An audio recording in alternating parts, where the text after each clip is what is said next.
حمدا كثيرا طيبا مباركا فيه كما يحب ربنا ويرضى. أشهد أن لا إله إلا الله وحده لا شريك له وأن محمدا عبده ورسوله لا نبي بعده. اللهم صل وسلم وبارك على محمد وعلى آله وأصحابه أجمعين ومن تبعهم بإحسان إلى يوم الدين. أما بعد. يا أيها الذين آمنوا اتقوا الله يا أيها الذين آمنوا اتقوا الله حق تقاته ولا تموتن إلا وأنتم مسلمون.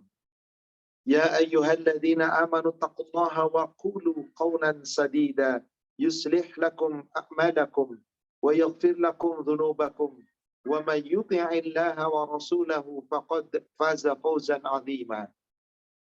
Ma'asyiral muslimin wal muslimat rahimani wa rahimakumullah. Bapak Ibu jamaah Majelis Taklim Qalbun Salim yang semoga dirahmati Allah, dan para jamaah yang ikut bergabung pada kajian kita melalui virtual pada sore hari ini. Alhamdulillah, segala puji kita sanjungkan kehadirat Allah Rabbul Alamin atas seluruh limpahan nikmatnya, rahmat dan barokahnya. Kita masih diberi kesempatan oleh Allah.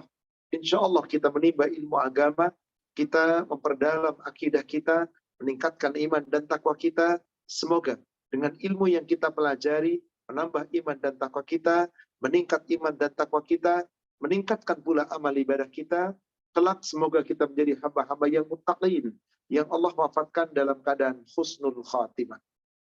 Salawat serta salam semoga terlimpahkan, tercurahkan kepada Nabi kita Rasulullah Muhammad sallallahu alaihi wasallam. Semoga tercurah kepada seluruh keluarga, sahabat, dan seluruh pengikutnya hingga yaumil akhir. Bapak Ibu jamaah sekalian yang semoga dirahmati Allah, kita melanjutkan kajian kita di pertemuan yang telah lalu tentang memaknai takdir. Kita sudah membahas dalam ayat-ayat Al-Quran tentang apa itu artinya takdir. Sekarang kita akan menguraikan tentang makna takdir yang secara garis besar sudah kita uraikan. Takdir terbagi menjadi dua. Ada takdir mubram, ada takdir mu'allaq. Apa itu takdir mubram? Takdir Allah, ketetapan Allah yang mengatur seluruh dunia dan seisinya. Alam semesta ini yang ditetapkan oleh Allah, tidak ada satupun makhluk yang bisa ikut campur tangan. Itulah ketetapan mutlak. Itulah yang disebut qadha. Ketetapan Allah, takdir Allah, ketentuan Allah yang telah ditetapkan setepat-tepatnya, ukurannya, ketetapannya, ketentuannya. Dan ini menyangkut seluruh makhluk di jagat raya ini. Semua berada dalam qadha atau takdir mubram. Kemudian sekilas kita sudah membahas tentang takdir yang mu'allaq, yakni takdir yang digantungkan, yang tergantung. Atau ini disebut qadar, yakni takdir Allah, ketentuan Allah, ketetapan Allah yang Allah tentukan khusus untuk manusia, khusus untuk makhluknya yang namanya manusia. Sesungguhnya termasuk untuk jin. Karena Allah ciptakan jin dan manusia untuk ibadah. Tapi karena jin makhluk gaib, bukan kita, maka saya tidak akan membahas tentang jin. Khusus saya bahas qadar, yakni takdir yang mu'allaq, khusus berkaitan dengan manusia.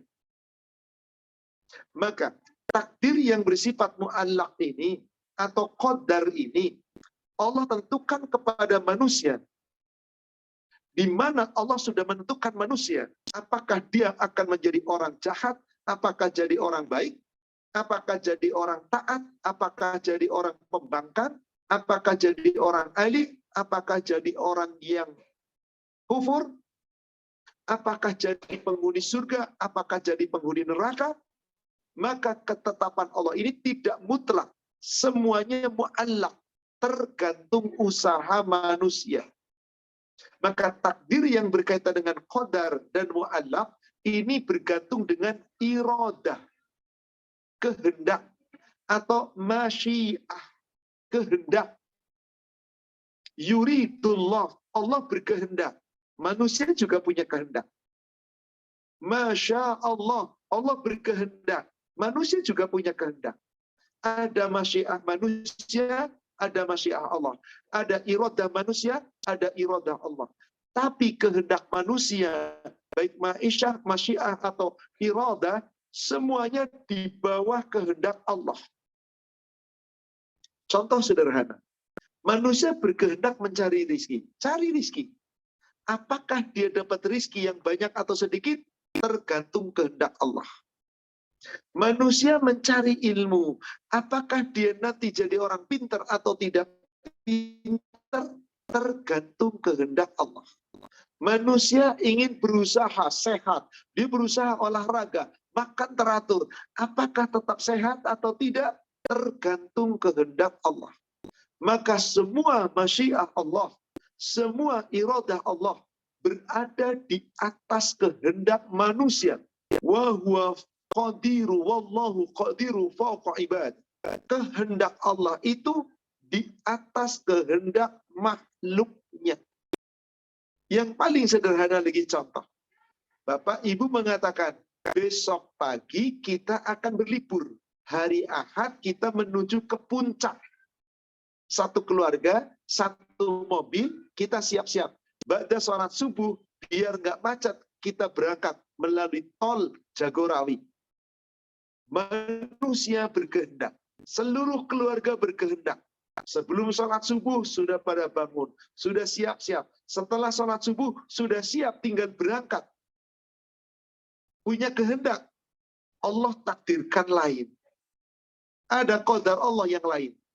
Tiba-tiba saudara jauh dari kampung datang. Orang tua yang sangat rindu ingin ketemu dari kampung datang.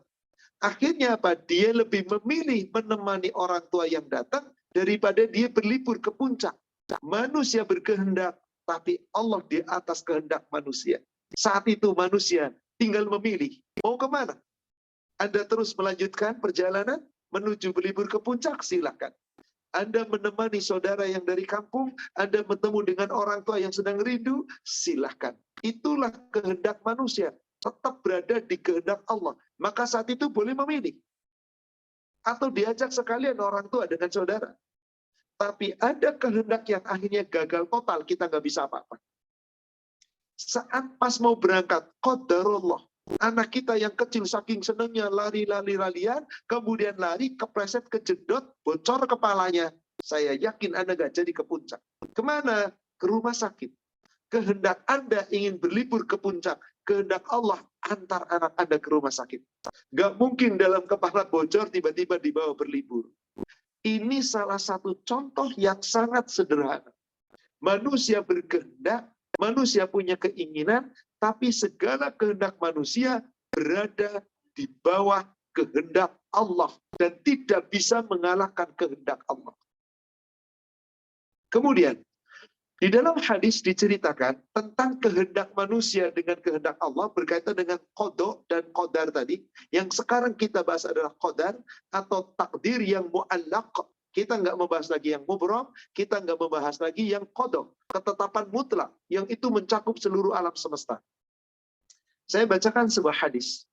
Hadis sahih yang diriwayatkan oleh Imam Muslim dari sahabat Huzaifah. Huzaifah bin Asid, semoga Allah meridhoinya. Qala, dia berkata, qala Rasulullah sallallahu alaihi wasallam. Telah bersabda Rasulullah sallallahu alaihi wasallam, yadkhulul malaku ala nutfati ba'dama tastaqirru fir rahim bi arba'ina aw khamsatin aw arba'ina lailatan. Sesungguhnya manusia telah ditetapkan oleh Allah ketika itu di dalam rahim setelah menjadi nutfah 40 atau 45 malam, maka saat itu datanglah malaikat kepadanya serta bertanya kepada Allah. Ketika nutfah itu telah sempurna, kemudian ditiupkan ruh, maka malaikat bertanya kepada Allah, fayaqul, ya Rabbi. Malaikat bertanya, wahai Rabbku, asyaqiyun au sa'idun, apakah engkau takdirkan ini ruh ini yang ada di dalam jasad ini, nanti orang ini akan menjadi orang yang bahagia atau orang yang sengsara? Kalau Allah katakan sengsara, ditulis oleh malaikat sengsara. Kalau Allah katakan bahagia, ditulis oleh malaikat bahagia. fayuktaban, maka ditulis sengsara atau bahagia, sudah Allah tetapkan. Fayaqul, kemudian malaikat bertanya kembali, ay rabbi adzakarun au unsa, wahai Rabbku, apakah janin ini nanti berjenis kelamin laki-laki atau perempuan? Ditulis setelah itu. Kemudian fayuktaban, ditulis, oh ini laki-laki, jadilah laki-laki. Oh ini perempuan, jadilah perempuan. Wa yuktabu amaluhu wa atharuhu wa ajaluhu wa rizquhu. Kemudian semua ditetapkan oleh Allah. Apa yang ditetapkan itu? Amalannya, serta hasil amalannya, ajalnya, rizkinya, semua kejadiannya di dunia sudah ditetapkan. Kemudian apa yang terjadi setelah itu? Summa tutwa suhuf. Kemudian ditutup buku catatan tentang takdir. Fala yuzatu biha wala yunqasu. Enggak ditambah, enggak dikurangi sedikit pun. Setiap manusia sudah ditetapkan demikian. Tapi tidak ada satupun manusia yang tahu tentang kita. Apakah takdir kita orang baik atau orang jahat? Orang sengsara atau orang bahagia? Ahli surga atau ahli neraka? Allah yang telah menetapkan di Lauhil Mahfuz yang manusia tidak ada yang tahu. Dan hanya malaikat yang mengetahui, yang mencatat. Maka Allah berikan kepada kita masyiah, kehendak. Allah berikan kepada kita iradah, kehendak. Yang kehendak Allah itu terbagi menjadi dua. Ada kehendak kauniyah, ada kehendak syar'iyah. Ada kehendak kauniyah, ada kehendak syar'iyah. Maka kehendak Allah yang bersifat kauniyah adalah kehendak Allah yang Allah tetapkan terhadap qadarnya manusia yang mu'allaq tadi. Baik itu sesuatu yang buruk atau sesuatu yang baik, sudah Allah takdirkan. Kapan Anda sakit, kapan Anda bangkrut, kapan Anda sukses, semuanya. Kapan Anda susah, kapan Anda senang, kapan Anda kena musibah baik, kapan Anda kena musibah buruk, semuanya sudah Allah takdirkan.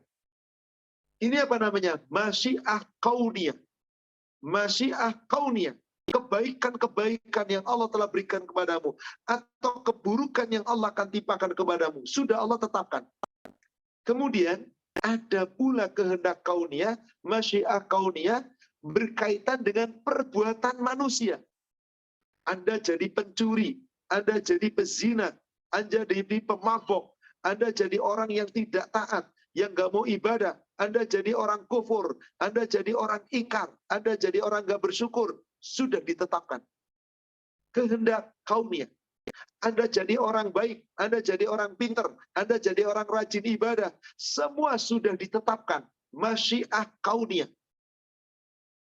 Jadi Allah sudah tetapkan kepada kita suatu ketetapan, keinginan, kehendak.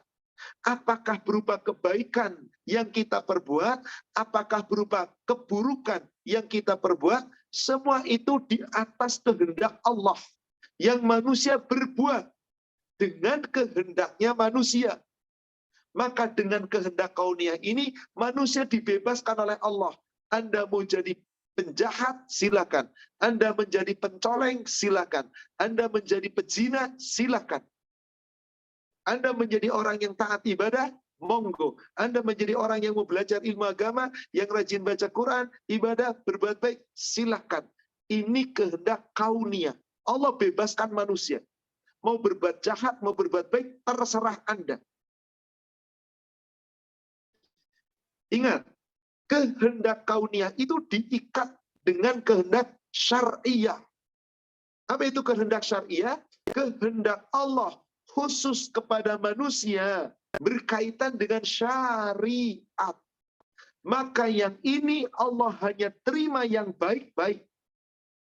Allah nggak terima yang nggak baik. Allah nggak ridho yang nggak baik. Allah tidak mau menerima yang buruk. Allah hanya menerima yang baik-baik. Inilah kehendak syariah manusia yang Allah tetapkan. Manusia punya kehendak, Allah punya kehendak. Allah berkehendak, manusia ikutin syariat. Manusianya membelot, Allah nggak ridho. Manusianya kemudian membangkang, Allah nggak ridho. Tapi Allah punya kehendak syariah. Manusia nurut ikut syariat, nurut menjalankan perintah, meninggalkan larangan, mengikuti aturan, mengikuti syariat, mengikuti hukum. Allah ridho. Maka orang yang mengikuti syariah ini, ma'isyah syariah, masyiah syariah, iradah syariah, Allah ridho kepadanya, maka orang ini pasti Allah qadarkan. Allah qadarkan dengan qadar yang mu'allaq, dengan usaha manusia, pasti menjadi penghuni surga. Tapi ketika Allah menetapkan yang syariah tadi, manusia membangkang, lalu mengikuti qadar, yaitu yang kauniyah, dan Allah bebaskan, terserah Anda, nggak mau bersyukur, mau kufur, silakan. Mau jadi pencuri, silakan. Mau jadi orang jahat, silakan. Dibebaskan oleh Allah. Lalu dia mengikuti hawa nafsunya, berarti dia mengikuti kehendak yang kauniyah, dan dia tidak mengikuti kehendak yang syariah, Allah tidak akan ridho. Silahkan kalau begitu Anda berbuat. Mau mengikuti apa? Kalau Anda hanya mengikuti kehendak Allah yang kauniyah, bebas Anda berbuat. Tapi kalau Anda mengikuti kehendak yang syariah, Anda tidak mungkin akan sembarangan berbuat. Pasti berhati-hati. Maka kaidah mengatakan, qadarnya manusia ingin menjadi penghuni surga, wajib berbuat baik sesuai dengan masyiah syar'iyah. Qadarnya manusia ditetapkan oleh Allah menjadi neraka, penghuni neraka, karena manusianya berbuat tidak mengikuti kehendak yang syariah, hanya mengikuti kehendak kauniyah. Siapa yang salah? Dari kehendak ini, saya buatkan ilustrasi sederhana. Bapak, Ibu, para peserta kajian adalah guru saya.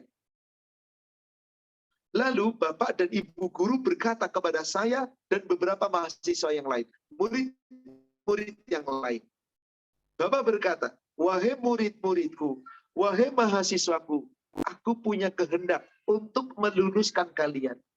Aku juga punya kehendak untuk tidak meluluskan kalian. Silahkan wahai mahasiswa, wahai para pelajar, kamu pun punya kehendak. Apakah kamu mau berkehendak lulus atau mau berkehendak tidak lulus? Silahkan. Maka kehendak Bapak Ibu sebagai kauniyah membebaskan kepada kita, kami sebagai mahasiswa, terserah. Mau ikut kuliah boleh, mau nggak ikut kuliah terserah. Mau belajar silahkan, nggak belajar terserah Anda. Mau nurut aturan, mau ikut disiplin, mau mengerjakan tugas, mau tidak, mau membangkang, silahkan. Itu kehendak Anda. Tapi saya yakin Bapak dan Ibu sebagai dosen tidak suka apabila mahasiswanya nggak nurut. Maka di samping kehendak kauniyah Bapak dan Ibu dosen yang membebaskan saya berbuat, ada kehendak Bapak dan Ibu dosen, kehendak syariah. Apa kehendak syariahnya Bapak dan Ibu dosen? Mahasiswa wajib nurut ikut aturan. Waktu kuliah tiap pekan ketemu sekian kali di hari apa? Jam berapa sampai jam berapa? Wajib ikut. Adanya tugas-tugas, ulangan-ulangan harian atau tugas-tugas yang harus diselesaikan, disiplin dalam menjalankan tugas, wajib nurut. Nanti akan ada ujian-ujian, bahkan sampai dengan ujian akhir, harus belajar dengan tekun supaya bisa menjalankan tugas tadi dan ujian tadi dengan baik, harus nurut. Maka Bapak dan Ibu dosen punya kehendak syariah. Apa itu kehendak syariah? Kehendak aturan dari Bapak dan Ibu dosen yang wajib dilaksanakan oleh saya sebagai mahasiswa, pelajar. Nurut kehendak syariah, saya lulus. Nggak nurut kehendak syariah, berarti Anda membangkang, nggak bakal lulus. Kata Pak Guru dan Pak Bu Guru demikian. Terserah saya. Jika saya hanya mengikuti kehendak kauniyah Bapak dan Ibu dosen, terserah saya berbuat. Berarti saya melanggar kehendak syariah. Tapi kalau saya mengikuti kehendak syariah, kauniyah, tapi saya terikat dengan kehendak syariah, saya akan berbuat suka saya, tapi sesuai dengan aturan yang telah ditetapkan oleh Bapak dan Ibu dosen, maka saya mengikuti kehendak syariah. Saya selamat. Itulah yang dimaksud qadar. Itulah yang dimaksud takdir mu'allaq. Yang digantungkan oleh Allah tergantung usaha Anda. Jadi Anda pengen jadi orang sukses, harus usaha. Pengen jadi orang kaya, harus usaha. Pengen jadi orang pinter, harus usaha. Pengen jadi orang alim, orang taat, usaha. Jadi ahli ibadah, jadi orang sabar, jadi orang yang pemaaf, usaha. Pengen menjadi penghuni surga, usaha. Kalau Anda tidak usaha, pasti Allah takdirkan Anda menjadi penghuni neraka. Sesuai dengan usaha Anda, kehendak Anda yang nggak mau mengikuti kehendak Allah. Saya bacakan sebuah hadis kembali. Hadis sahih riwayat Imam Muslim dari Ali bin Abi Thalib. Ali bin Abi Thalib meriwayatkan tentang apa yang terjadi di zaman Rasulullah SAW. Fa'atana Rasulullah sallallahu alaihi wasallam faqa'ada wa qa'adna haulahu. Rasulullah sallallahu alaihi wasallam saat itu ketika kami sedang berada di masjid lalu diajak menuju ke pemakaman Gharqad. Jadi kuburan, yakni Baqi al-Gharqad. Kalau Bapak Ibu ke Madinah, di depan Madinah, di depan sebelah sana yang dipagar komplek pekuburan pemakaman itu namanya Baqi al-Gharqad. Sambil Rasulullah dikerumuni para sahabat, setelah sampai di hadapan kuburan, kemudian apa yang terjadi? Rasulullah Shallallahu Alaihi Wasallam kemudian memegang, kami berada di sekelilingnya, wa ma'ahu mihsaratun. Rasul memegang sepotong ranting. Fanakasa faja'ala yankutu bihsaratihi thumma qal. Rasulullah dengan ranting itu menggaris-garis di bawah. Digaris satu garis lurus. Katakanlah ini di bawah lantai, Rasul menggaris dengan ranting itu satu garis. Diulang-ulang, garis lurus, garis lurus, garis lurus. Setelah sahabat memperhatikan garis yang ditarik satu garis lurus itu, Rasul bersabda, Ma minkum min ahadin, ma min nafsin manfusatin. Tidak ada seorang di antara kamu, tidak ada salah satu jiwa di antara kamu, illa waqad kataballahu makanaha minal jannah wan nar. Tidak ada satupun di antara kamu, tidak ada satupun jiwa di antara kamu yang sudah ditetapkan tempatnya oleh Allah. Apakah nanti dia menjadi penghuni neraka? Apakah menjadi penghuni surga? Sampai sini saya hentikan hadisnya, saya ingin bertanya kepada para jamaah. Kira-kira Rasul sedang berbicara takdir apa ini? Kepada para sahabat. Sudah pasti kamu sudah ditetapkan. Tidak ada satupun di antara kamu.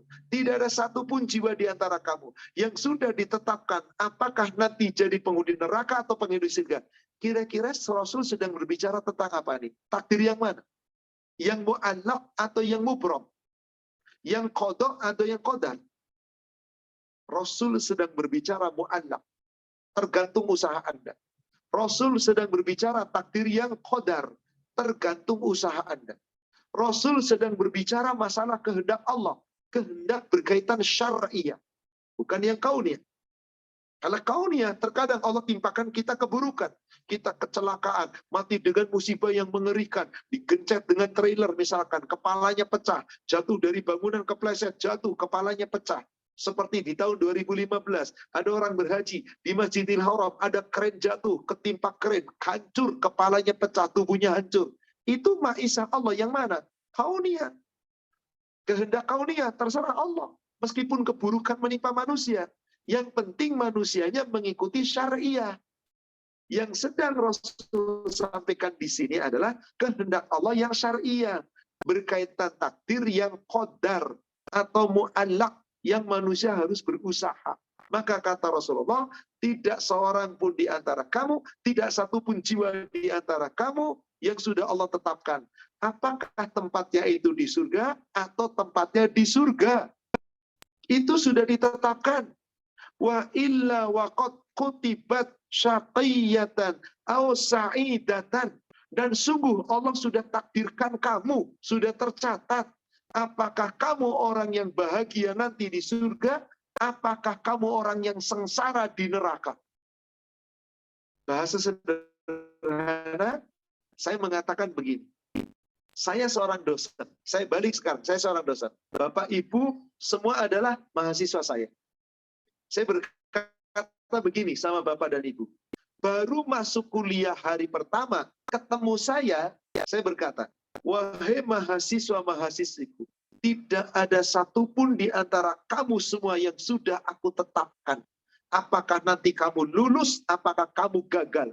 Aku tetapkan, apakah kamu mahasiswa yang sukses, apa mahasiswa yang gagal.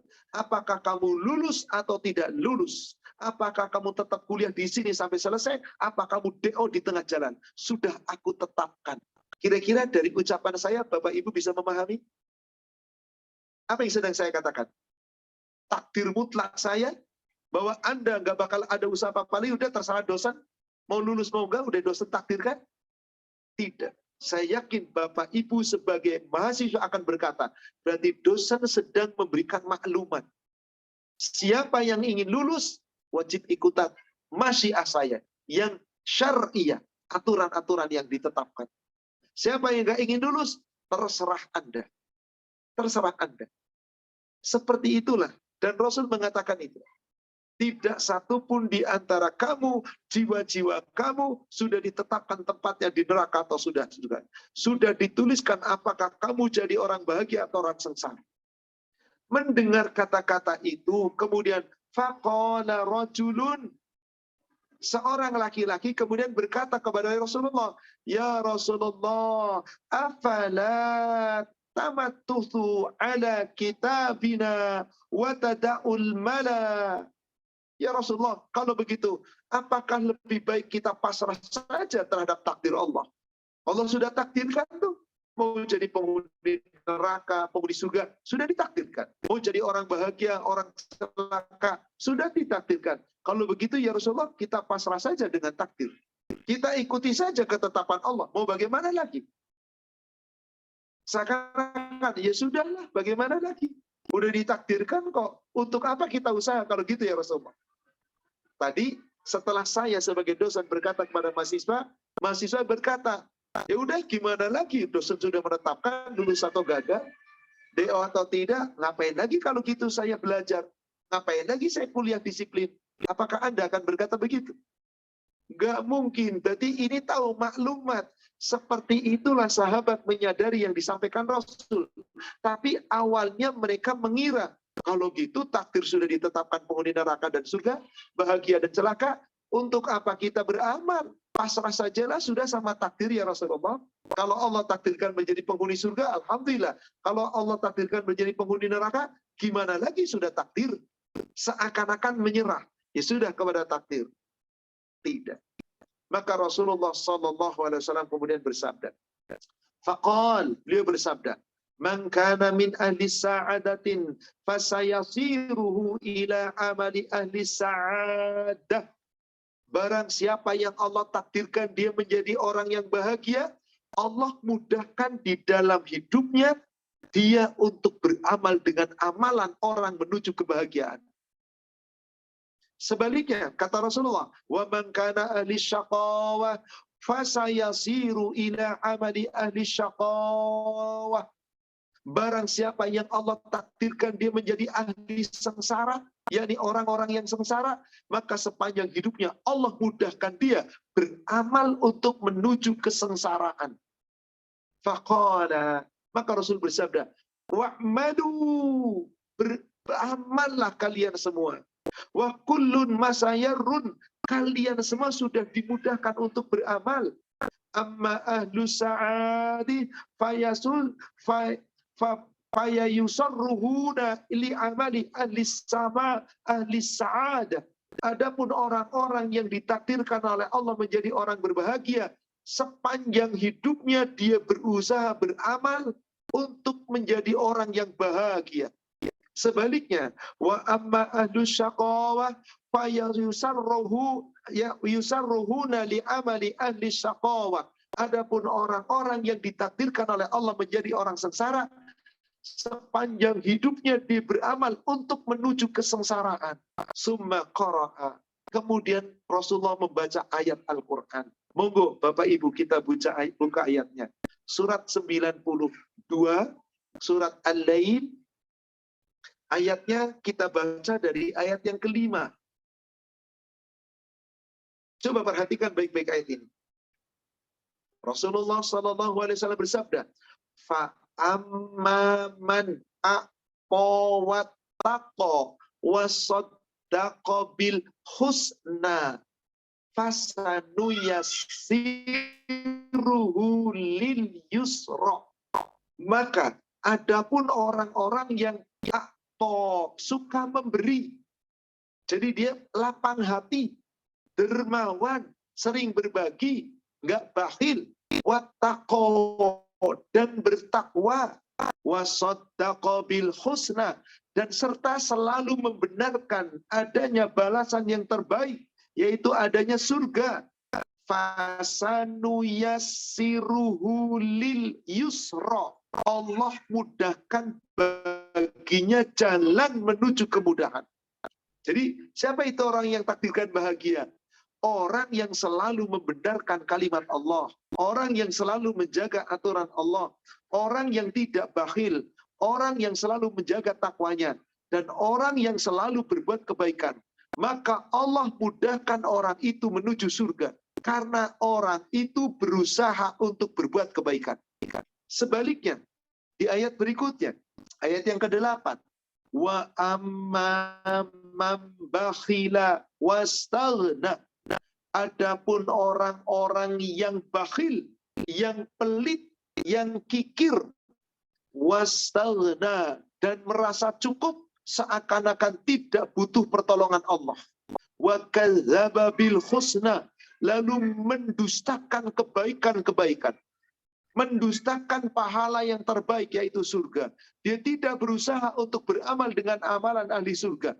Maka karena dirinya tidak pernah berusaha untuk berbuat baik, fasanuyassiruhu lil usra, maka kami mudahkan baginya menuju jalan kesengsaraan, jalan menuju ke neraka, dimudahkan. Dari ayat ini, saudara sekalian, mari kita pahami sekarang. Kalau begitu, orang ingin masuk surga itu atas kehendak Allah. Tapi manusia pun harus punya kehendak. Kehendak apa? Syar'iyahnya Allah ditaati.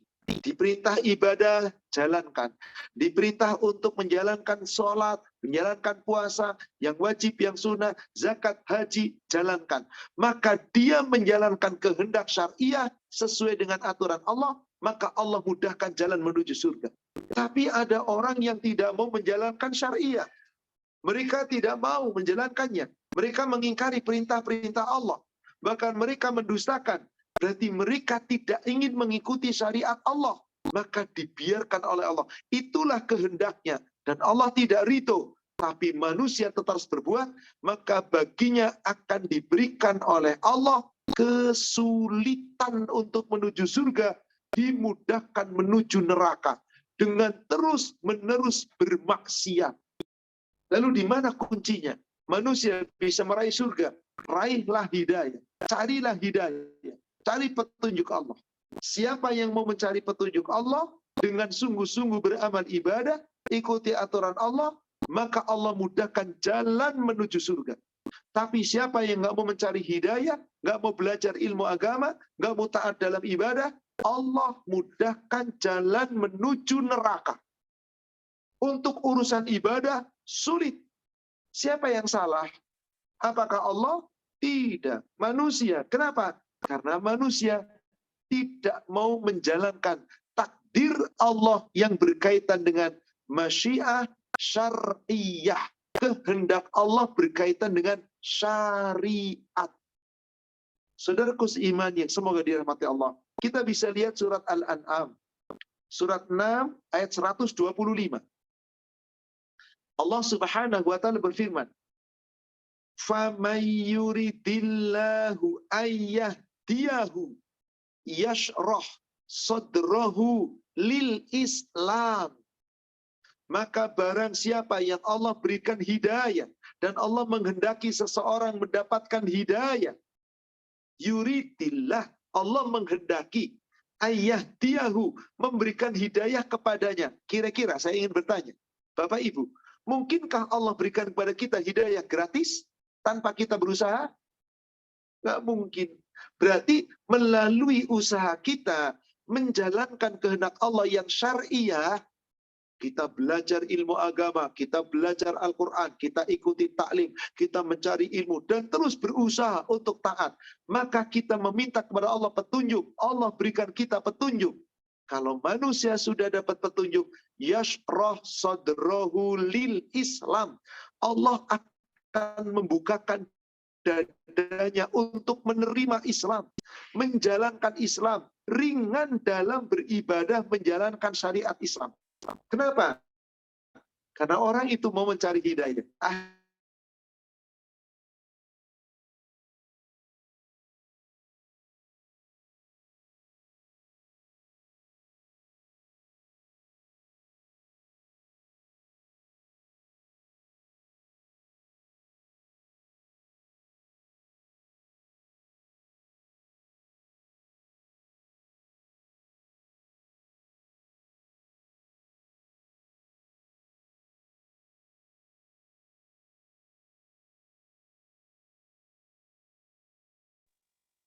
Sepertinya barusan ada gangguan. Baik, kita lanjutkan. Apabila manusia tidak berusaha mencari petunjuk, dan dia tidak mau mencari syariat, tidak meyakini dan tidak mengamalkan, akhirnya nggak berusaha mencari petunjuk, maka Allah berkehendak tidak akan memberikan petunjuk. Ayatnya berbunyi, wa may yurid ayyubillahu, dan barang siapa yang dikehendaki oleh Allah menjadi sesat. Apakah ini salah Allah? Apakah ini salah Allah? Bolehkah ada orang berkata demikian? Kamu sih enak dapat hidayah karena Allah menghendaki dapat hidayah. Saya belum dapat hidayah karena kan Allah belum ngasih saya hidayah. Boleh orang mengatakan demikian? Keliru tentu saja. Tidak. Maka Allah katakan, jika ada orang yang tidak diberi hidayah oleh Allah, karena orang itu tidak berusaha mencari hidayah. Apa yang terjadi? Yaj'al sadrahu dayiqan harajan ka'annama yas'adu fis sama. Orang itu Allah jadikan dadanya sempit, napasnya sesak, seperti seakan-akan seorang yang sedang mendaki ke atas langit. Orang yang tidak mau mengikuti syariat Allah, berarti orang itu tidak berusaha mencari petunjuk dan tidak diberi petunjuk oleh Allah, maka Allah akan takdirkan orang itu karena usahanya orang itu nggak bakal bisa masuk surga, dipersulit jalan masuk surganya. Kenapa? Karena Allah jadikan dadanya sempit, sesak seperti orang naik ke langit. Coba lihat orang yang nggak pernah mau dapat hidayah, yang nggak mau nyari hidayah, yang isinya suka-suka di dunia, senang-senang di dunia, itu untuk ibadah itu luar biasa beratnya. Suruh sholat susah berat, suruh puasa berat, suruh untuk ibadah luar biasa beratnya. Kenapa? Karena Allah tidak menghendaki dia dapat hidayah, sebab orang tadi telah menolak masyiah syariah, yakni takdir berupa syariat. Di mana manusia harus ibadah, tapi tidak mau ibadah. Diperintah oleh Allah menjalankan perintah, bahkan melanggar. Dilarang oleh Allah jangan dilanggar, bahkan larangan dilanggar. Maka orang itu dibiarkan oleh Allah dalam kesesatan. Apa kata Allah? Kadzalika yaj'alullahu rijsa 'alal ladzina la yu'minun.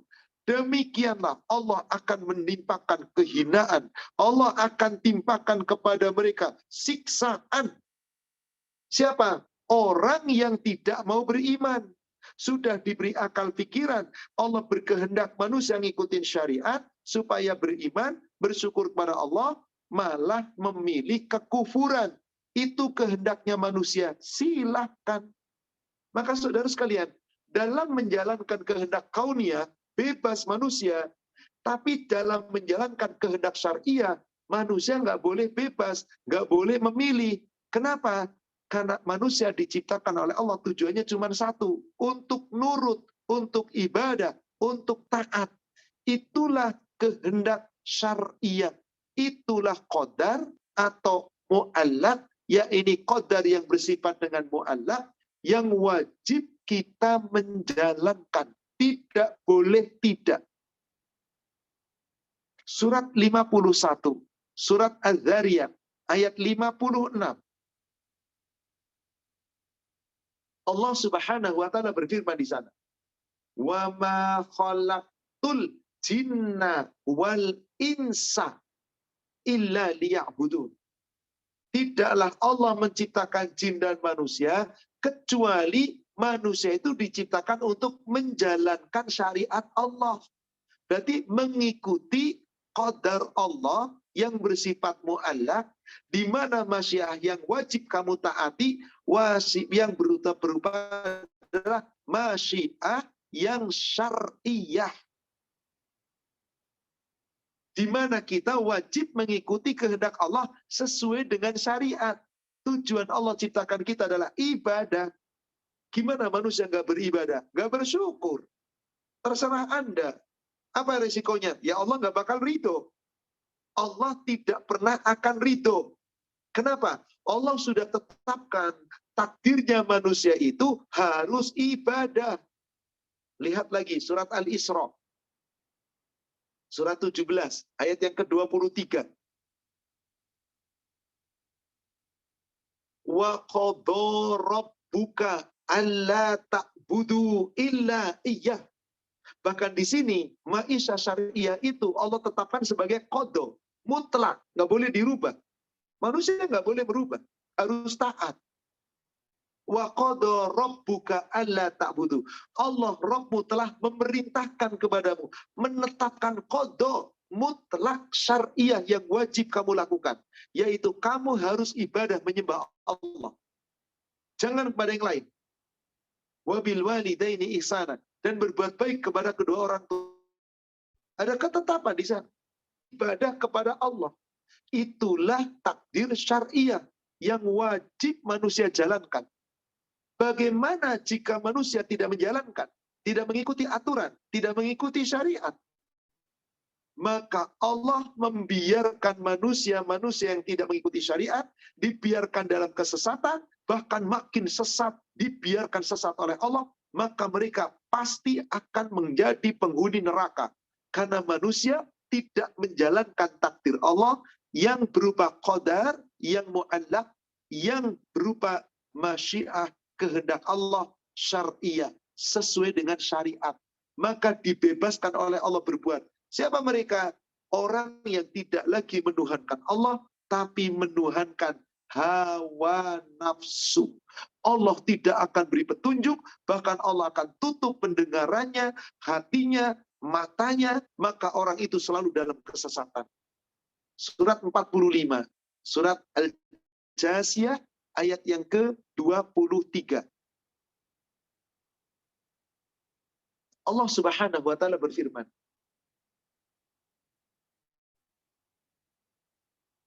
afara'aita man ittakhadha ilahahu hawa.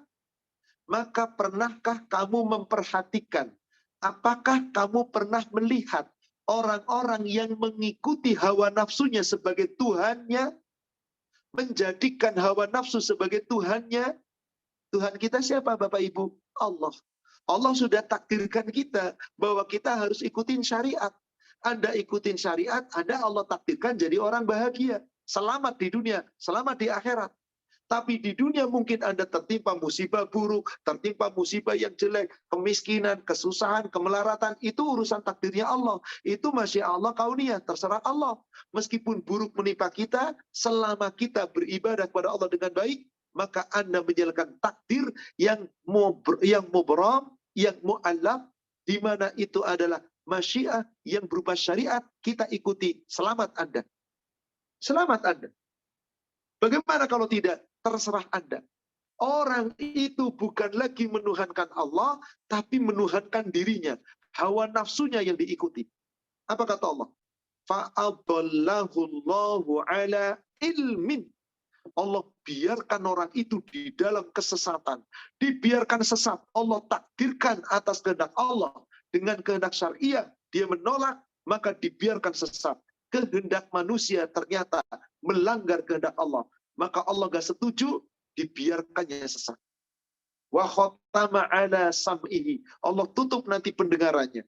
Wa qalbihi. Allah tutup hatinya. Wa ja'ala ala basarihi ghishawa. Allah jadikan di pandangannya seakan-akan tertutup dengan tutupan. Orang itu nggak pernah lagi mau percaya sama Allah, nggak nurut sama Allah, nggak pernah nyari petunjuk, maka Allah nggak pernah berikan petunjuk. Kata Allah di ujung ayatnya, فَمَنْ يَهْدِيهِ مِنْ بَعْدِ اللَّهِ. Kalau Allah sudah biarkan orang itu sesat dan tidak diberikan petunjuk, siapa yang bisa memberikan petunjuk setelah Allah membiarkan dia sesat? Afala tadhakkarun, apa kamu tidak mau berpikir? Inilah syariah yang wajib kita ikuti. Yang nggak ngikutin, salahnya Anda. Jadi kenapa ada orang ditakdirkan oleh Allah menjadi penghuni neraka, menjadi orang sengsara? Karena di dunia dia berkeinginan, nggak mau mengikuti keinginan syariah, mengikutinya hawa nafsu. Maaf, siapa yang salah? Apakah Allah? Jangan Anda kemudian salahkan Allah. Ini kan udah takdir Allah, gimana lagi? Anda zalim, menuduh Allah, seakan-akan Allah tidak memberikan kesempatan kepada Anda. Maka saudara sekalian, mau beriman, mau kufur, terserah. Mau bersyukur lalu mentaati Allah dengan mengikuti syariatnya. Mau kufur, ingkar terhadap pemberian Allah dan syariatnya. Terserah. Allah bebaskan. Karena manusia punya kehendak. Tapi ingat, kehendak manusia nggak boleh menyimpang dari kehendak syariah. Yang menyimpang dari kehendak syariah, berarti itulah pilihan manusia. Allah takdirkan dengan qadanya Allah. Memang orang itu sesat. Maka sampai kapanpun Allah akan masukkan mereka ke dalam neraka. Karena mereka tidak berusaha untuk menjalankan syariat. Coba kita lihat lagi surat Az-Zumar. Surat 39, ayat yang ke-7. Surat Az-Zumar, ayat yang ke-7. Allah berfirman, in takfuru, jika kamu kufur, fa innallaha ghaniyyun ankum. Allah maha kaya atas kamu. Allah nggak butuh kamu. Terserah kufur kamu. Silahkan kamu ingkar, nggak ikutin masyiat syariah, nggak mau nurut sama Allah, nggak mau menjalankan perintah Allah. Silahkan kamu kufur sekufur-kufurnya. Monggo, Allah maha kaya. Allah nggak butuh kamu. Allah nggak perlu kamu. Tapi ingat, jika Anda kufur, la yardha li'ibadihil kufur. Allah tidak pernah ridho kepada hamba-hambanya yang kufur, yang tidak beriman, yang ingkar kepada aturan. Allah nggak ridho. Maka jangan salahkan Allah ketika mereka masuk neraka. Karena mereka memilih kekufuran. Mereka memilih keingkaran. Jangan salahkan Allah. Allah sudah memberikan kepada Anda kesempatan untuk beribadah. Diberikan hati nurani, akal pikiran. Semuanya itu Anda nggak pakai. Lalu bagaimana kalau kita bersyukur? Wa in tashkuru yardohu lakum. Jika kamu bersyukur, Allah ridho kepada kamu. Allah ridho kepada kamu. Bagaimana cara kita bersyukur? Jalankan perintah Allah, ikuti syariat Allah, hukum Allah, ketentuan Allah, tinggalkan larangan Allah, dengan ikhlas, sami'na wa ato'na. Allah ridho. Kalau Anda tidak demikian, maka sebaliknya Allah tidak akan ridho. Wala taziru waziratu wizra ukhra. Orang yang berdosa tidak akan membebankan dosanya kepada orang lain. Summa ila rabbikum marji'ukum fayunabbi'ukum bima kuntum ta'malun. Kemudian kamu semua nanti akan dikembalikan kepada Allah, akan diberitahukan oleh Allah tentang perbuatan kamu. Apakah di dunia kamu berusaha menuju surganya Allah? Apakah di dunia kamu berusaha menuju nerakanya Allah? Itu urusan kamu. Allah hanya menilai kamu. Innahu alimu bidati sudur. Bahkan dia Allah maha mengetahui segala isi hati. Ibu, bapak, saudara seiman. Kalau begitu, menjalankan takdir Allah di dunia ini terserah Anda. Takdirnya takdir yang qadha tadi mutlak, kita nggak bisa ikut atur. Itu sudah terserah Allah. Kalau takdirnya berupa takdir yang qadha, terserah Allah. Takdir yang mubram, aturan Allah. Nggak bisa kita milih. Tapi kalau qadar, yang takdir yang mu'allaq, yang mengikuti syariat, itu pilihan Anda. Maka dalam beragama, Allah nggak pernah maksa. Mau ungkar, silakan. Mau syukur, silakan. Ikut Islam, silakan. Nggak mau menjalankan Islam, silakan. Tidak dipaksa oleh Allah. Iman itu bukan paksaan. Iman itu kehendak manusia. Mau, berarti Anda mengikuti kehendak syariah Allah. Aman. Nggak mau iman, berarti Anda ingin membangkang kehendak syariah Allah. Anda tidak bakal aman. Inilah secara garis besar tentang pilihan. Jadi kita boleh milih. Betul, betul. Bolehkah saya milih jadi orang kafir? Boleh, tapi resiko tanggung Anda. Bolehkah saya milih jadi orang beriman? Boleh, nikmat pun akan Anda yang rasakan.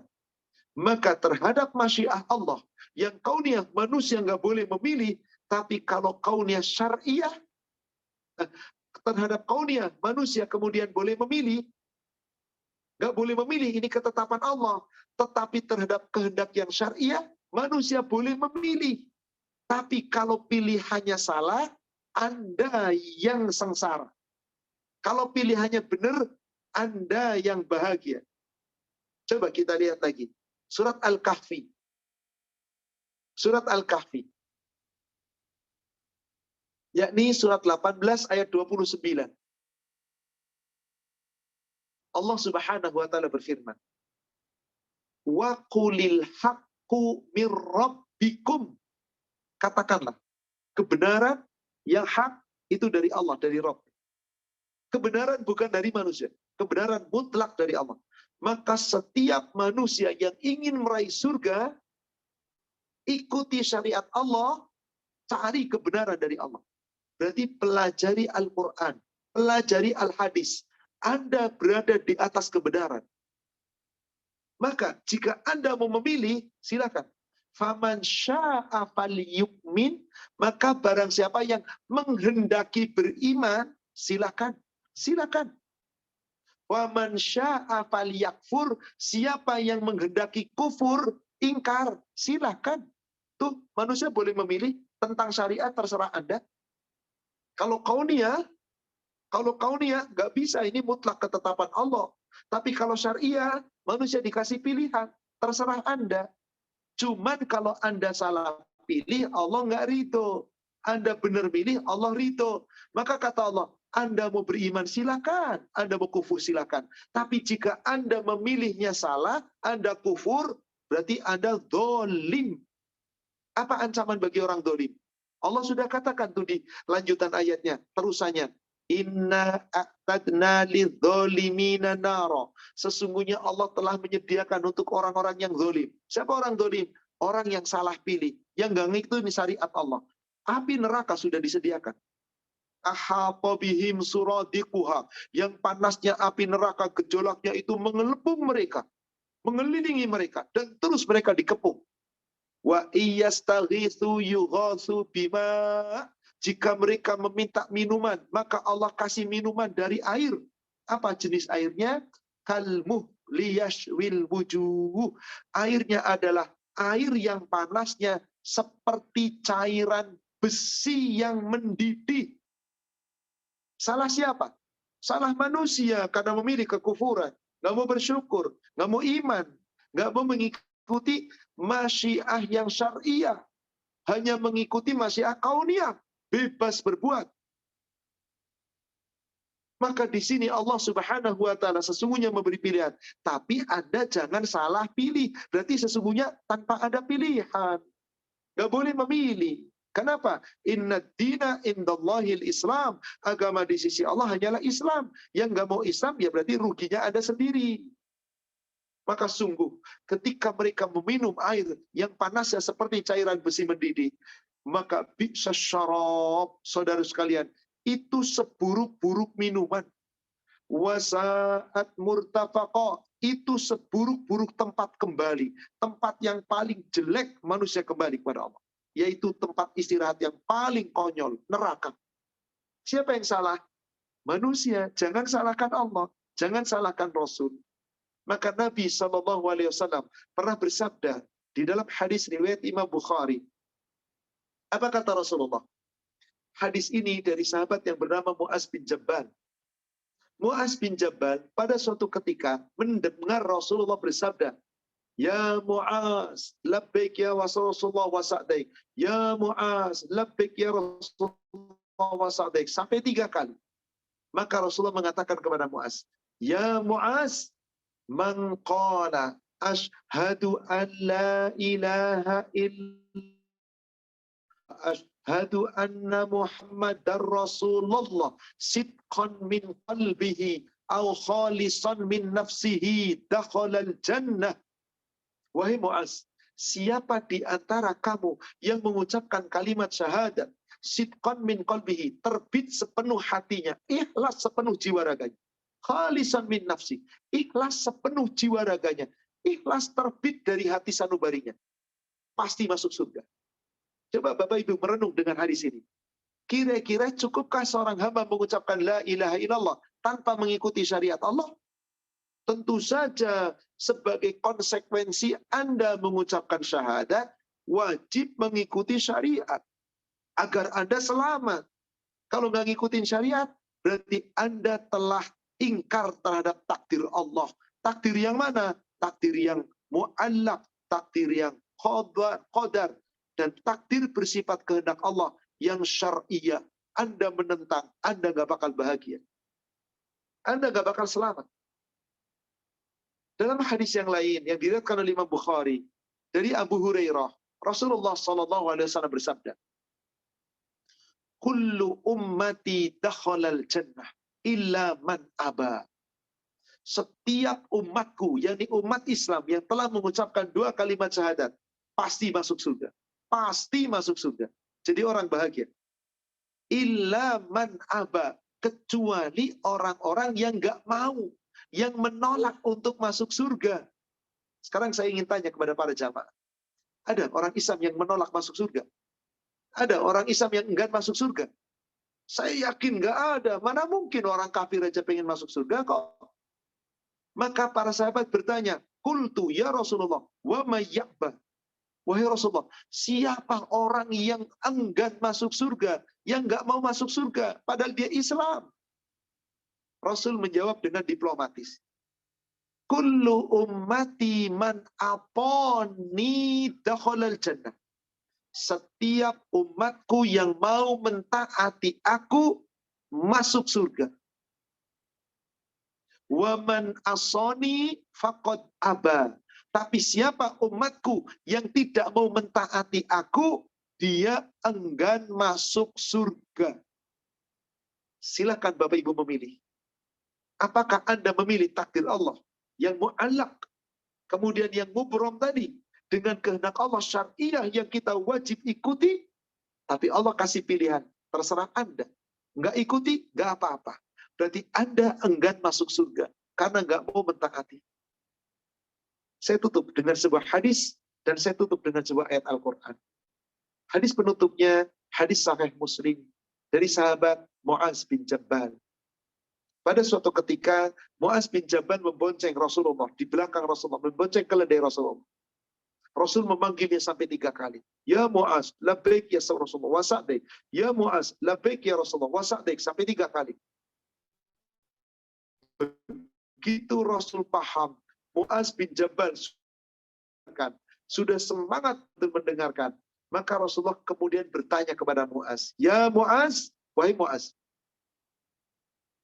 Wahai Mu'az, tadri ma haqqullahu 'alal ibad wa haqqul ibadu 'ala Allah? Tahukah kamu ya Mu'az, apa itu hak Allah terhadap hamba dan apa itu hak hamba terhadap Allah? Maka Mu'az menjawab, Allah wa rasuluhu a'lam. Hanya Allah dan Rasulnya yang tahu. Aku tidak tahu ya Rasul. Maka Rasul menjawab, haqqullahu 'alal ibad ta'budullah wa la tusyriku bihi syai'an. Hak Allah terhadap hamba adalah hamba wajib ibadah kepada Allah. Apa sih ibadah itu? Menjalankan semua perintah Allah, meninggalkan semua larangan Allah. Jalankan amal soleh yang baik-baik dengan landasan iman. Jangan berbuat kejahatan. Itulah ibadah kepada Allah.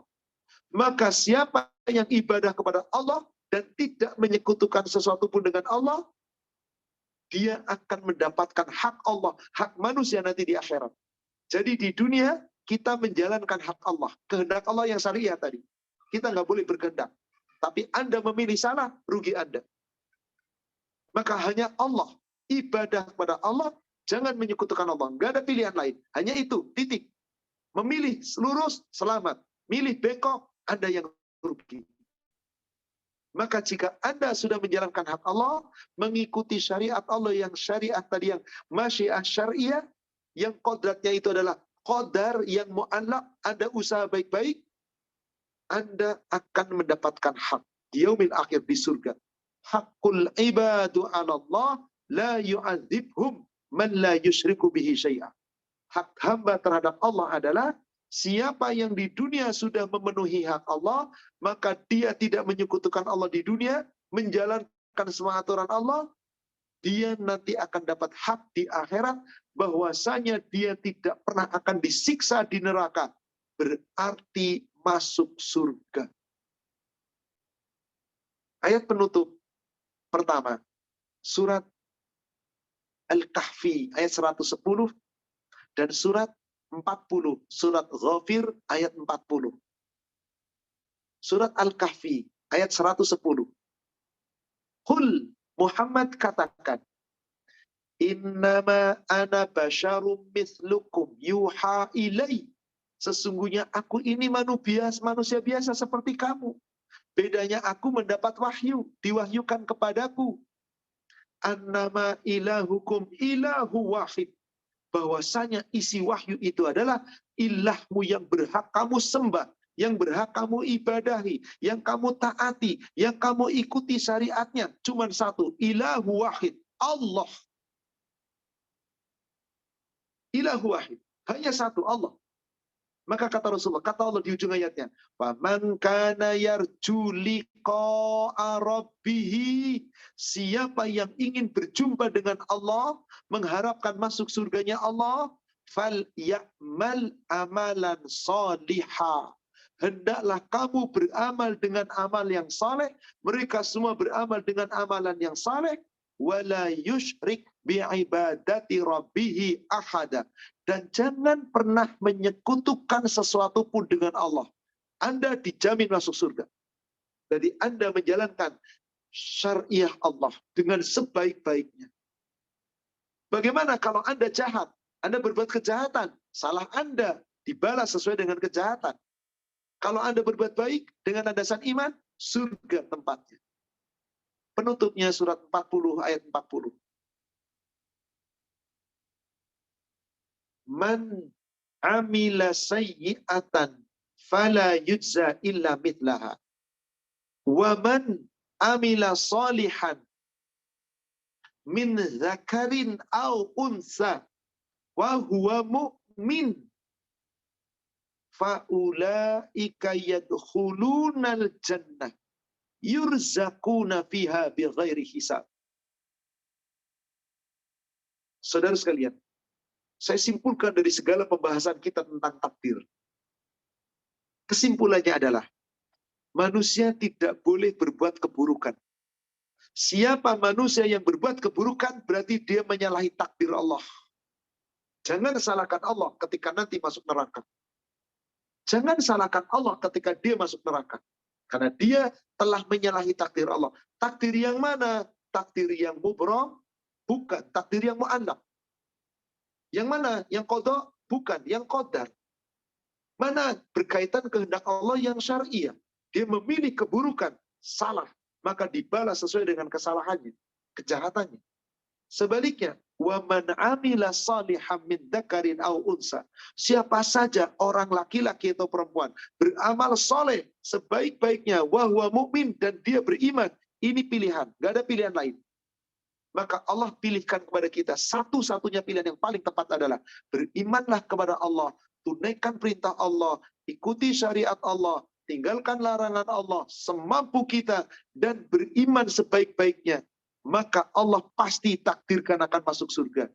Faulaika yadkhulunal jannah yurzaquna fiha bighairi hisab. Mereka itulah orang-orang yang pasti akan Allah masukkan ke dalam surga. Mereka mendapatkan rizki tanpa batas, tanpa hitungan. Semua nikmat Allah berikan di dalam surga. Wallahu a'lam. Inilah saudara sekalian, sesi kedua dari tentang memaknai takdir.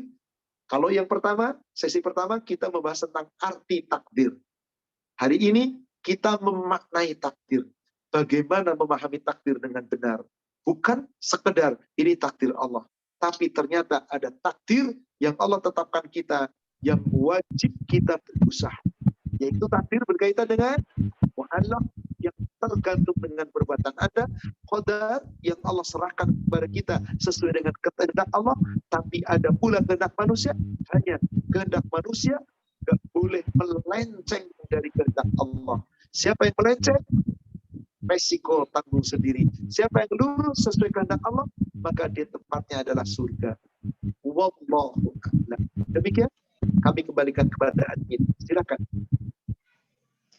Insyaallah, alhamdulillah, jazakallah khair Ustadz yang sudah memberikan paparan tentang makna takdir ini. Mudah-mudahan semakin jelas untuk kita semuanya dan tidak lagi bersembunyi dalam kata-kata ini mah udah takdirnya Allah.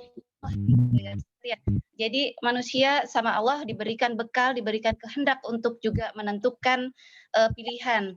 Kamu mau ikut aturan Allah, ikutin syariatnya Allah, maka kamu akan selamat atau kamu akan menyimpang.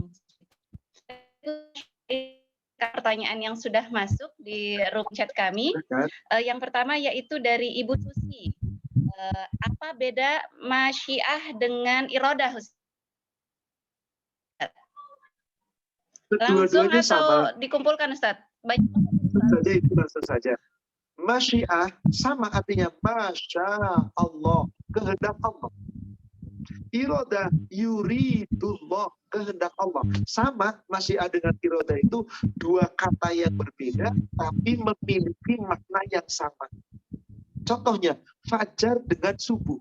Sama, fajar ya subuh, subuh ya fajar. Dua kata yang berbeda memiliki makna yang sama. Apa itu qadha dengan qadar? Sama, dua kata yang berbeda memiliki makna yang sama.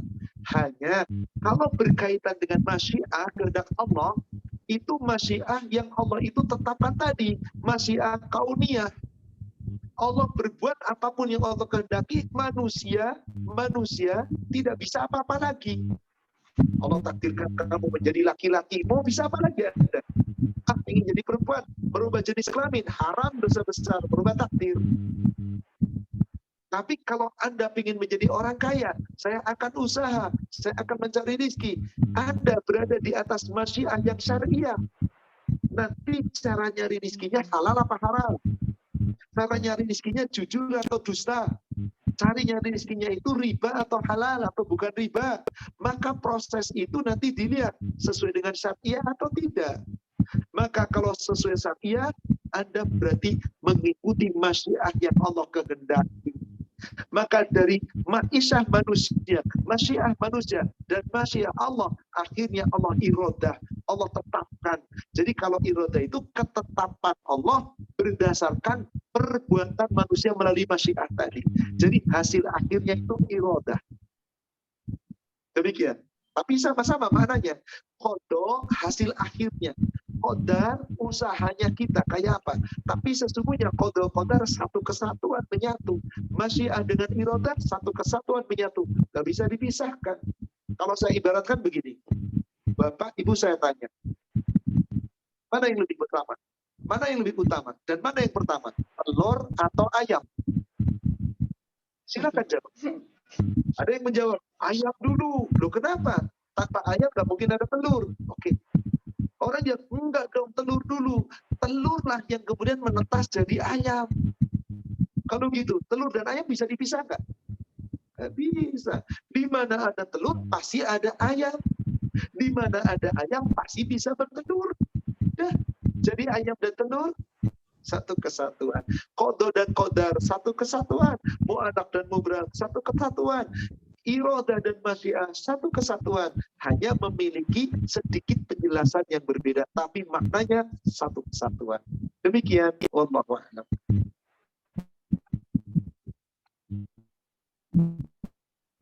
Ya.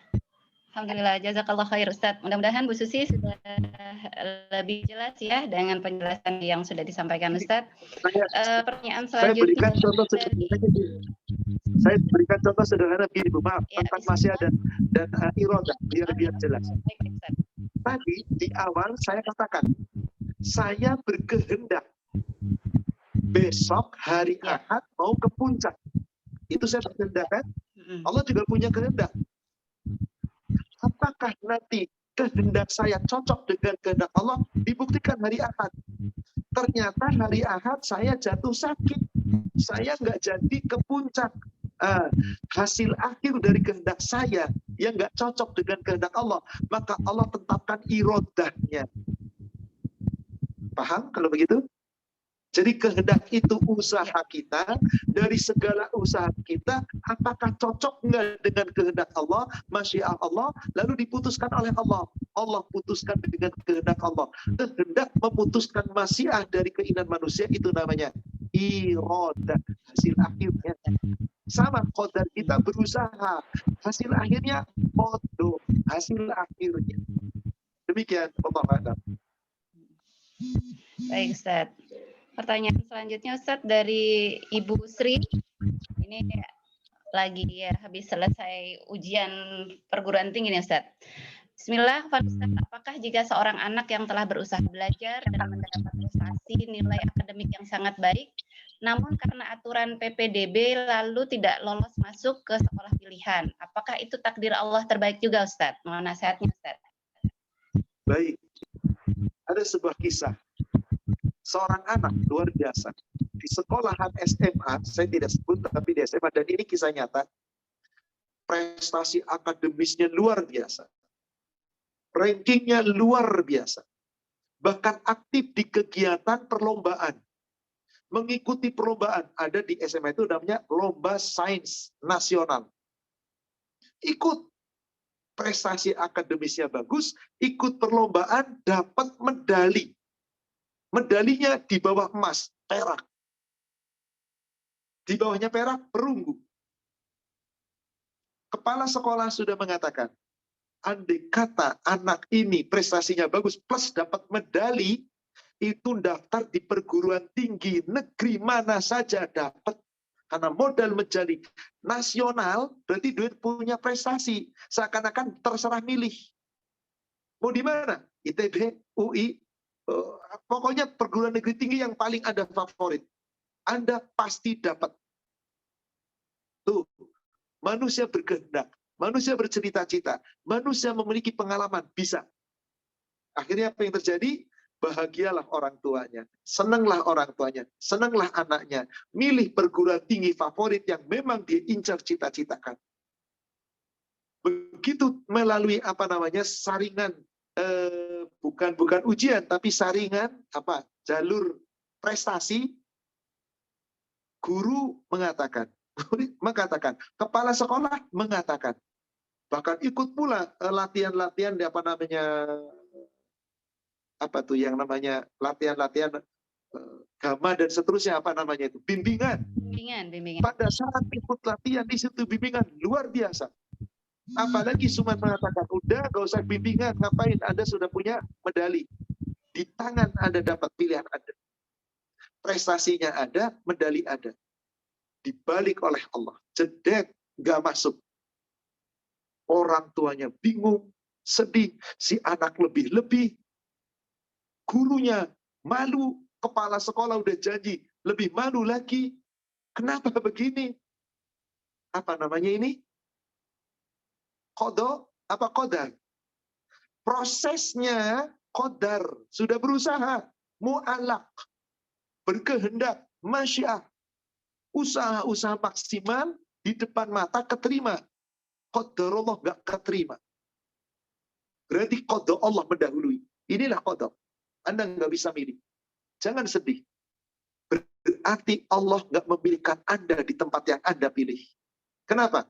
Yang terbaik dari Allah. Maka kita harus meyakini surat Al-Baqarah, surat 2, ayat 216. kutiba alaikumul qital. Diwajibkan atasmu berperang. Wa huwa kurhul lakum. Padahal perang itu sangat kamu benci, kamu gak suka. Kamu tidak suka dengan perang. Siapa yang suka dengan perang? Mati. Maka Allah katakan, wa asa antak rohu syai'an fahuwa khairul lakum. Fahuwa khairul lakum. Boleh jadi kamu tidak menyukai sesuatu, tapi itu lebih baik bagimu. Wa asa antuhibbu syai'an fahuwa syarrul lakum. Boleh jadi kamu mencintai sesuatu, kamu menyukai sesuatu, itu buruk bagi kamu. Wallahu ya'lamu wa antum la ta'lamun. Allah mengetahui, kamu tidak tahu. Maka saat itu kepada si anak tadi cuma ditanamkan qaddarallah. Anda sudah berusaha, qadarnya begini, tapi qadar Allah sudah mendahului. Anda nggak diterima di situ. Hayo berjuang, masih ada jalan kesempatan. Akhirnya berjuang lagi. Ini saya ceritakan betul-betul agar jangan sampai nanti ada anak yang kecewa. Dia berjuang lagi. Dia ikut SBMPTN, ujian tertulis. Begitu sudah ujian tertulis, dia milih jurusan yang paling top di universitas itu lagi. Di universitas itu lagi. Dan salah satunya pilihan yang lain di universitas favorit yang lain. Apa yang terjadi? Sudah dia merasa aman, bisa mengerjakan. Dari mana buktinya? Begitu setelah SBMPTN, ke tempat bimbingannya, dikerjakan bareng-bareng. Begitu dikerjakan bareng-bareng, jawabannya si anak ini, insya Allah mumtaz. Hampir cum laude. Dari semua soal, kira-kira seluruhnya 95% terjawab dengan benar. Berarti apa? Di tangan. Tapi si anak itu gelisah terus. Gelisah terus. Qadarullah, pengumuman, gak keterima. Selidik punya selidik, rupanya si anak ini lupa mencantumkan kode ujian. Kodenya ada dua. Ujian yang mana kodenya? Yang A atau yang B? Dia lupa mencantumkan. Maka meskipun jawabannya 95% benar semua, nggak dihitung. Kenapa? Nggak ada kodenya. Gagal kedua kali. Subhanallah. Kemudian tetap mengatakan, qadarallah wa ma syaa'. Ini takdir Allah. Berarti Allah nggak berkehendak Anda di sana. Akhirnya apa? Ada lagi satu ujian. Yang ujian itu dulu ada namanya SIMAK UI. Saat itu justru berharap, ya sudahlah, Allah berikan yang terbaik. Qadarallah. Diterima di sana. Melalui ujian lagi. Yang ternyata setelah di sana, prestasinya bagus, sampai hasilnya bagus. Allah lebih tahu dia di sana, pilihannya bukan di sana. Kira-kira seperti ini. Maaf, saya ceritakan detail karena saya mendapatkan laporan ini langsung dari salah seorang orang tua murid, orang tua jamaah yang betul-betul mengalami hal ini. Untuk apa? Supaya ibu, para murid sekalian, jangan sampai kecewa ketika keinginannya tidak terpenuhi. Ingat, surat Al-Baqarah 216. Allah mengetahui yang terbaik untukmu. Kamu tidak tahu. Apapun yang terjadi, qaddarallah wa ma syaa' fa'al. Ini takdir Allah, saya sudah berbuat, saya sudah berusaha, tapi Allah berkehendak lain. Demikian, wallahu a'lam. Ya, Masya Allah. Luar biasa Ustadz ya penjelasannya. Kadang ketika kita dihadapkan dengan keinginan tidak sesuai dengan kenyataan, itu justru iman kita diuji gitu ya Ustadz ya. Di pemaparan Ustadz yang sebelumnya itu tentang memahami makna takdir, banyak sekali kita manusia itu bisa tuh kalau menerima takdir-takdir yang baik. Tapi kalau misalnya pada saat dihadapkan pada sesuatu hal yang buruk, nah itu ujiannya tuh luar biasa gitu ya Ustadz ya. Mudah-mudahan dengan penjelasan yang disampaikan oleh Ustadz. Hakikat manusia pengennya senang yang dilihat oleh mata, senang Ya, dirasakan oleh, tapi lupa sesungguhnya belum tentu baik di sisi Allah, kan begitu. Iya Ustadz. Ya mudah-mudahan dengan penjelasan yang tadi disampaikan oleh Ustadz membuat kita semakin paham dalam memaknai apa itu ketetapan dari Allah Subhanahu Wa Taala. Ustadz masih ada waktu Ustadz? Ini pertanyaannya Pertanyaannya masih banyak. Boleh satu pertanyaan lagi? Baik, pertanyaan Atau dua pertanyaan lagi saya kasih kesempatan. Ya. Apakah setelah ditetapkan menjadi penjahat, tetapi kemudian di dunia orang tersebut melakukan hal-hal yang baik, apakah bisa merubah ketetapan itu, Ustaz? Baik. Ya, Saya ingin bertanya kepada penanya dan para jamaah. Umar bin Khattab dulunya jahat atau jahat banget? Amr bin As dulunya jahat atau jahat sekali? Khalid bin Walid dulunya siapa? Musuh Islam atau orang Islam? Sumamah bin Usan, Abu Sufyan. Siapa dulu mereka? Orang jahat semua. Penjahat semua. Musuhnya Rasul. Kufur. Tujuannya cuma satu. Motong lehernya Rasul. Tetapi kemudian Allah berikan hidayah. Karena memang mereka berusaha mencari kebenaran. Melalui apa? Mudah bagi Allah. Melalui doanya Rasul, melalui Fatu Mekah, melalui bermacam-macam, melalui dakwah, dan dia tersentuh hatinya. Akhirnya dari penjahat menjadi penghuni surga. Cerita seorang 99 orang dibunuh. Pengen tobat. Akhirnya apa? Bertanya kepada seorang rahib. Wah, nggak ada pintu tobat. 99 orang dibunuh. Satu dibunuh aja sudah dikisos. Berarti nggak ada pintu tobat bagimu. Marah, dibunuh 100 orang. Datang ke orang alim. Apakah pintu tobat masih terbuka? Pintu tobat terbuka. Sepanjang kamu mau berusaha, tinggalkan negerimu yang buruk, beralihlah ke negeri yang sana yang banyak orang taat, beribadahlah, tobatlah, Anda akan diampuni oleh Allah. Maka ada niat orang itu bersungguh-sungguh.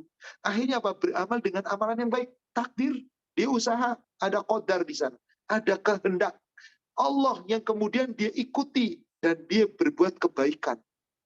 Tapi ada pula orang penghuni neraka yang tadinya sudah ditakdirkan penghuni neraka yang sesungguhnya amalan ahli surga. Seorang sahabat mengatakan kepada Rasul, ya Rasulullah, ada seorang yang berperang dengan gagah berani. Dia penghuni neraka. Ya Rasulullah, dia berperang dengan gagah berani. Dia penghuni neraka. Apa yang terjadi kemudian? Para sahabat merasa gusar. Bagaimana gagah berani begitu masuk neraka? Gimana kita? Akhirnya diperhatikan orang itu. Maka kemudian diperhatikan, mati di medan perang. Maka sahabat datanglah, ya Rasulullah, orang yang Anda katakan menjadi penghuni neraka, mati syahid di medan perang. Demi Allah yang jiwaku di genggamannya, dia penghuni neraka. Rasul berani bersumpah. Maka sahabat makin heran, makin bingung. Orang mati di medan perang kok jadi penghuni neraka. Akhirnya dia mati, ternyata apa yang terjadi? Dia belum mati. Saat di medan perang dia belum mati. Ternyata dia sedang kesakitan menahan sakit. Tombak yang tertatap di tubuhnya. Luka-luka sayatan pedang yang menetap di tubuhnya. Dia nggak mati. Tetapi dalam keadaan penderitaan. Tanpa dia sadari, dia nggak tahan dengan rasa sakit.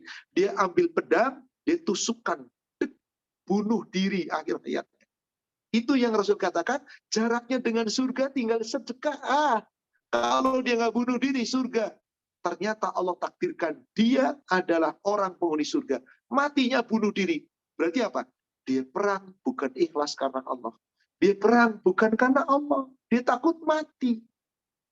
Meskipun dia gagah berani, ada tersembul di dalam hatinya. Supaya orang memuji saya itu pahlawan, saya gagah berani. Maka ada hadis yang cukup panjang diceritakan, 3 orang yang harusnya masuk surga, Allah masukkan semuanya ke dalam neraka. Kenapa? Karena ria. Ingin dipuji manusia. Siapa yang mati syahid tapi karena ria. Orang dermawan tapi karena ria. Orang mengajarkan Al-Quran, alim tapi karena ria. Semuanya kemudian tidak dinilai oleh Allah. Dilemparkan ke dalam neraka. Na'udzubillah. Jadi bisa jadi Allah takdirkan orang penjahat lalu tobat. Bisa jadi Allah takdirkan orang yang baik lalu kemudian murtad. Banyak kita lihat orang-orang Islam yang murtad. Banyak orang-orang kafir yang masuk Islam tobat. Banyak. Jadi di sini semua di atas takdir Allah. Yang manusia harus berusaha. Wallah alam. Satu pertanyaan lagi. Baik Ustadz, pertanyaan terakhir ya Ustadz ya. Apakah doa bisa merubah takdir Allah, Ustadz? Setelah saya uraikan ada bedanya qada dan qadar, takdir mubrom dan takdir mu'allaq. Adanya masyiah Allah dengan masyiah kauniyah dan syariah. Adanya kemudian iradah Allah. Kira-kira doa bisa merubah takdir apa enggak? Mudah-mudahan ada yang bisa jawab. Kalau jawabannya bisa Ustadz, nggak cukup. Jawabannya adalah bisa iya, bisa tidak. Doa apa? Doa yang bisa merubah takdir itu takdir yang mana? Ah, itu dia. Doa bisa merubah takdir yang mu'allaq. Doa bisa merubah takdir yang qadar atas usaha. Anda miskin. Ya Allah, berikan kepadaku rezeki yang halal. Tiap hari selesai sholat subuh, selesai zikir pagi, Allahumma inni as'aluka ilman nafi'an wa rizqan thayyiban amalan mutakabbalan. Ya Allah, berikan kepadaku rezeki yang halal, ya Allah. Yang barokah, ya Allah. Maka setelah itu dia cari usaha. Dia bekerja sedikit demi sedikit. Dari modal cuma 10 juta. Dagang keliling. Dikasih kemudahan. Kaya raya. Berarti doanya dia merubah takdir. Takdir yang mana? Yang mu'allaq. Jadi takdir yang tergantung dengan usaha Anda. Nggak bisa merubah takdir qada, takdir mubrom. Nggak bisa. Contoh, Anda jenis kelaminnya laki-laki. Silakan doa 1.000.000 kali sehari. Ya Allah, sifatku kayak perempuan. Aku pengen jadi perempuan. Bisa? Nggak bisa.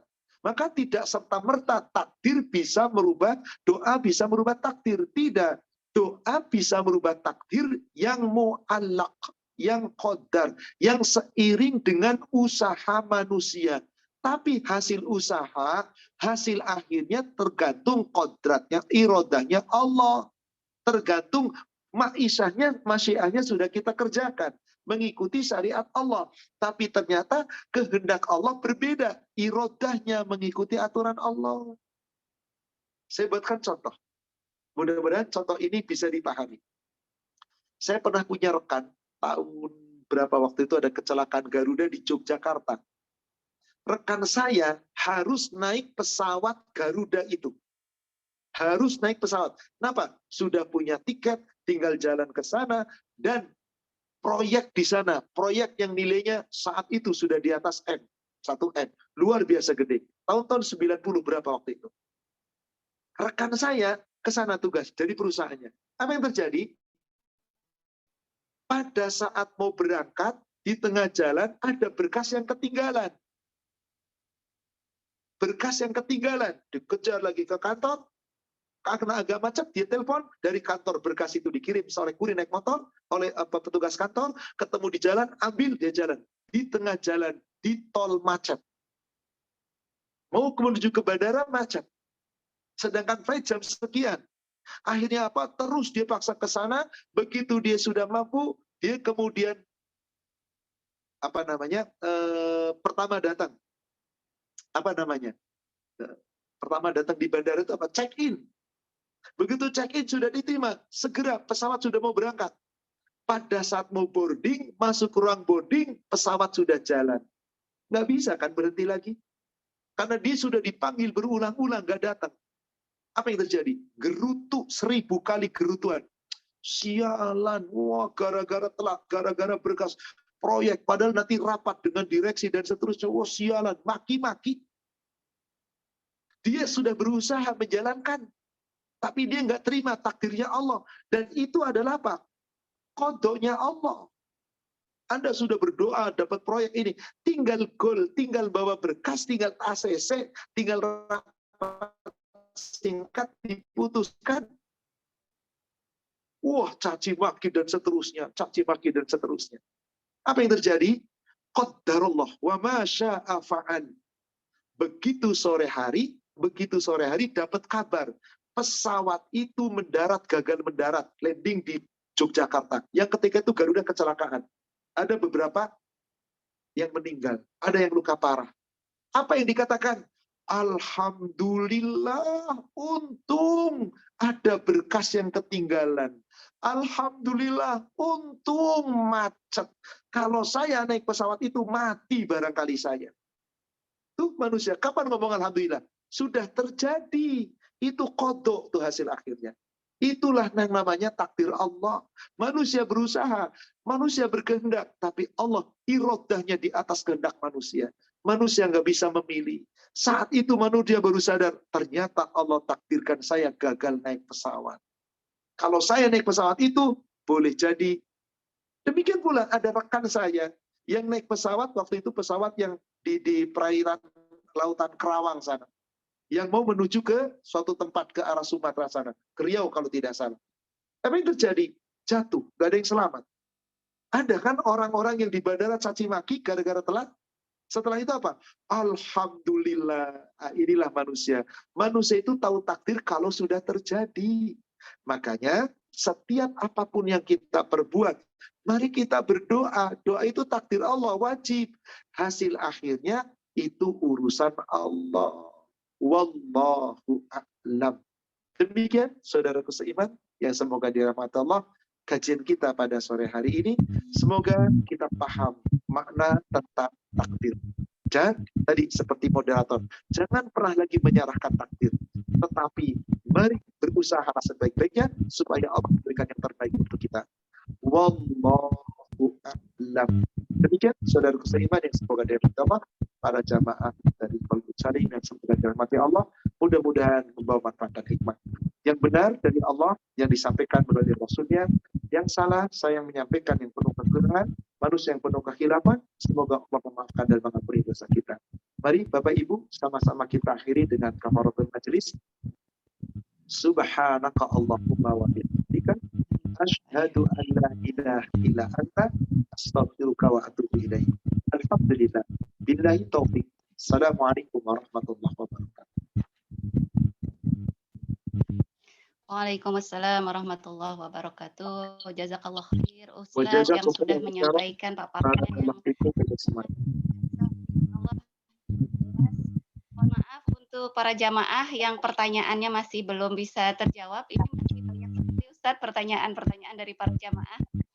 Nanti bisa dikumpulkan oleh admin dan insya Allah nanti akan bisa dijawab. Kita akan hubungkan dengan Ustadz. Baik para jamaah semuanya, mudah-mudahan kajian pada sore hari ini menambah iman kita, menambah ilmu kita, menambah takwa kita, dan menambah ibadah kita sebagai bekal terbaik kita untuk mengharap ya, kita untuk menjadi hamba-hamba Allah yang ditakdirkan untuk bahagia. Allah mudahkan kita untuk senantiasa beramal untuk bahagia dan tentunya kita harapkan kita semua masuk dalam surganya Allah. Terima kasih, mohon maaf atas segala kesalahan. Mari kita akhiri kajian pada hari ini dengan bersama-sama baca Alhamdulillahirabbil alamin. Wabillahi taufik wal hidayah. Assalamualaikum warahmatullahi wabarakatuh.